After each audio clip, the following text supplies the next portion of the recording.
Hey everyone, this is FaZe and welcome to my channel. If you've been subscribed to my channel for a while, then you probably know I love the iPad, especially the iPad Pro, and that device has actually replaced my MacBook. And I've been using this new M4 iPad Pro for about 3 months now, and I've done an entire video going over how that experience has been of using the M4 iPad Pro as my main computer. So if you want to check that video out, you can click the link above or in the description below. Now in that video, I had mentioned that I regretted not going for the cellular version of the iPad. And it's funny coming from me because I would always recommend my family and my friends that you don't need cellular connectivity on your iPad, just use your hotspot from your iPhone and you're good to go, right? But over the past few months, now that this has become my main computer, I wish I could go back on those words, and I wish that I spent a little more and get the cellular iPad because I feel like that would have made a big difference in my productivity and workflow. Having said that, I am selling this iPad Pro to a friend of mine, and I'm going to be going for more storage, and I'm going to go for 5G this time. So in that video, I mentioned that I regretted not getting 5G, but thankfully I am going to be going for a 5G option in the next coming weeks.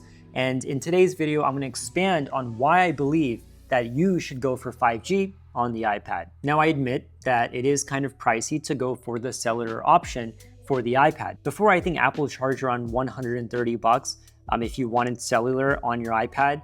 And instead of reducing that, they've now gone up to $150 for most iPads if you want cellular. And for the iPad Pro, it's about $200 if you want cellular added to your iPad Pro. And why is Apple charging so much? I honestly don't know, but they're Apple. They're all about premium devices and premium pricing. And honestly, that's one of the reasons why I didn't go for it, because the price kind of threw me off. I was kind of like, why am I going to pay 20 to 30% on top of what I'm already paying to get cellular connectivity when I can just use, mobile hotspot? And speaking to a lot of family and friends and a lot of you guys in the comments section, I've also realized that that's kind of the go-to answer for most people, that you're already buying such an expensive device. Do you really want to spend more? And after a few months, I've come to the realization that yes, you spend a little bit, but it pays off. So without any further ado, let me go into the 5 reasons for why you should go for cellular on the iPad Pro. All right, so first things first.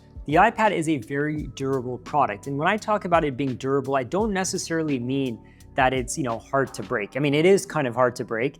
These devices do last a really long time hardware-wise, but they're also very durable software-wise. And what I mean by that is that more and more people are hanging on to their iPads more than ever before. With phones, people used to upgrade every other year, and now that's actually shifting to 2 to 3 years when people are upgrading to a new iPhone. Someone like me, I still upgrade every year because I'm crazy like that. But when it comes to iPads, people would upgrade every 2 to 3 years, and now that's kind of shifting to 3 to 5 years. And I don't think there's anything wrong with that because these devices are getting so powerful. In fact, the 2018 iPad Pro is still a very solid device that people are still using. The one thing that you need to consider is that yes, you might be paying $200, anywhere from $150 to $200 extra for cellular connectivity, but because this is going to be with you for quite some time, it kind of pays itself off over time. Because let's say you buy the iPad and a year later you're like, man, I wish I got cellular connectivity on it.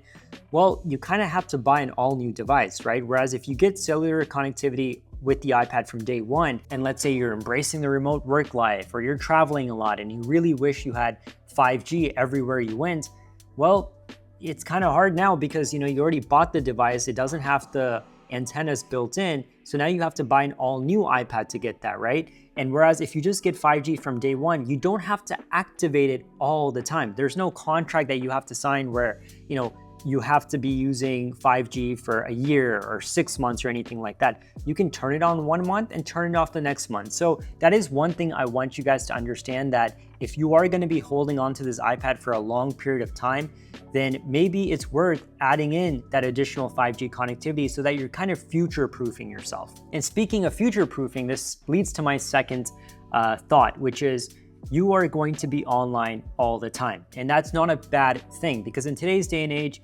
our work kind of goes with us wherever we go, right? And especially for those individuals who work remote or do a lot of traveling, it's good to be kind of hardwired into a nice network wherever you are. And trust me, I know a lot of people who have MacBooks and they use their MacBook as their main productivity tool. They're constantly traveling with it. They're going to a ton of, coffee shops, and they're going to visit family. They're always out and about with their MacBooks. And the one thing that I've always heard them say is that, man, we wish we had 5G on MacBooks. In fact, a lot of MacBook owners are really hoping for that day to come where you can get 5G on your Mac, because then you never have to worry about your connection. You just unlock your device and you're online. And like I said, wherever you are, you don't have to be asking for Wi-Fi credentials all the time.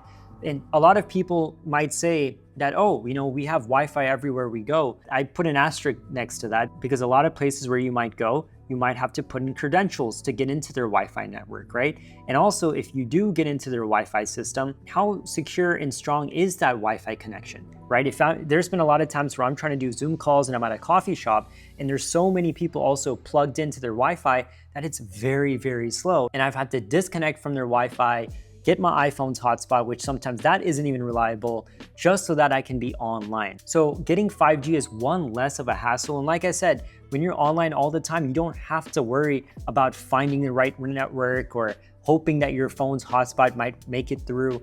It just works. The third point is that 5G is getting faster and faster. So almost all iPads that have cellular connectivity available, they almost all have 5G, and 5G is drastically faster than Wi-Fi. And there are so many tests that prove that. So you are gonna get cellular connectivity that is faster than the Wi-Fi at your home, your coffee shop, or your friend's house. Wherever you may be, it turns out your iPad might have faster data than the Wi-Fi that you might be trying to get into. And also the limits of the gigabytes is slowly dying down. There are a lot of people who are enjoying unlimited data plans, so they don't even have to worry about downloading things or uploading things when they're using their iPad. They just enjoy the speeds, because at the end of the day, the iPad is meant for portability. It's about you taking it wherever you go. And just like with our iPhones, I feel like a lot of people are using their iPads a lot more. And to be honest, when I'm traveling, the iPad is my main tool that I take with me everywhere I go.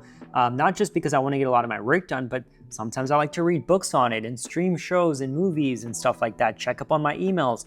I'm using this more than even my phone at times, which is exactly why I want 5G on my iPad. Next up, you may actually not even need an additional data plan anymore. Just like how I mentioned that, slowly these gigabyte thresholds are going away, many mobile carrier providers don't even charge you an additional plan for the iPad. So you can potentially be on an unlimited data plan for your iPhone, and your carrier will allow you to add an eSIM to the iPad that is tied to this very same plan that you are on. This way you get unlimited data on both your iPhone and your iPad. So there are no additional costs and you're online all the time. But of course, check with your local provider and see the plans that they offer. To my last point, this goes back to one of the biggest arguments a lot of people may have. In fact, this is the biggest argument that I had with myself when I decided not to get 5G on my iPad, and that was because I thought that I could just tether with my iPhone and just be connected that way.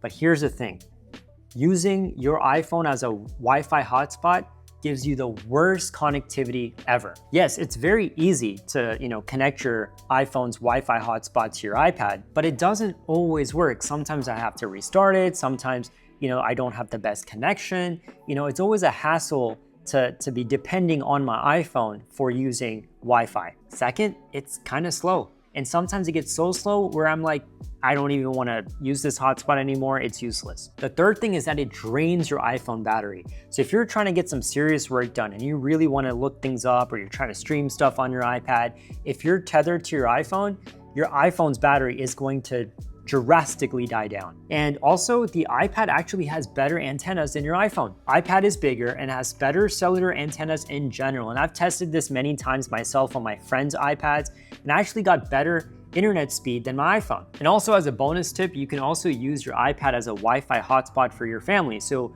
if you are traveling with family and friends, you can have them connect to your iPad rather than your phone. Because like I said, the iPad has bigger antennas for both Wi-Fi and cellular, so it will work as a better mobile hotspot than an iPhone. So at the end of the day, these are my reasons for wanting to switch to a 5G iPad. Like I said in the very beginning of this video, this iPad is my main computer. It's where I get all my stuff done. I am traveling a lot. I am visiting family a lot. and I am going to conferences a lot. And even the coffee shops that I go to, I would much rather use my own data from my iPad versus using a unsecured and unreliable network. And obviously the speeds that you get with 5G, like I said, you're not gonna get that with Wi-Fi. And so at the end of the day, I wanna know your thoughts. What do you think about having 5G on your iPad? Do you think it's worth it? Do you think it's a waste of money? Or are you someone who has 5G on your iPad? If so, share your experience in the comments section below and let me know how you're thinking of it. Because like I said, I am switching to 5G in a couple weeks. So if there's any tips and advice you have for me, comment below, let me know. Subscribe to my channel if you haven't already done so, and I'll see you next time.